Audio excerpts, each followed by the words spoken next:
গত বছর খালিস্তানপন্থী নেতা হরদীপ সিং নিজ্জারকে কানাডার মাটিতে হত্যার দায় ভারতের উপর চাপান দেশটির প্রধানমন্ত্রী জাস্টিন ট্রুডো। এরপর থেকে দুই দেশের সম্পর্কে ফাটল দেখা দেয়। ওই ঘটনার পর যুক্তরাষ্ট্রে থাকা শিখ নেতা গুরপন্ত বরন সিং পান্নুনকে হত্যা চেষ্টার অভিযোগ ওঠে ভারতের বিরুদ্ধে, যদিও সে সময় এসব অভিযোগ সরাসরি উড়িয়ে দেয় নয়াদিল্লি।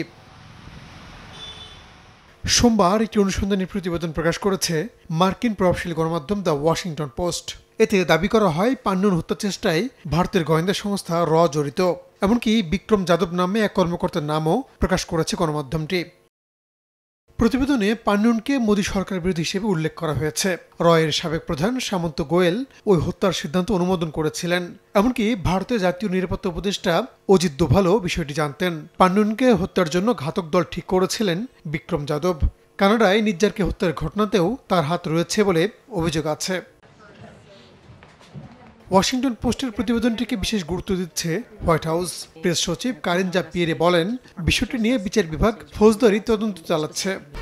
1, 2, 3 ঢাকায় জমি জিতে নিন 100% ক্যাশব্যাক সহ 20 কোটি টাকার পুরস্কার। ভারত আনে কি ভি পেশকশ কি হ্যায়। এদিকে প্রতিবেদনটিকে অবাঞ্ছিত ও অপ্রমাণিত বলে দাবি করেছে ভারতের পররাষ্ট্র মন্ত্রণালয়।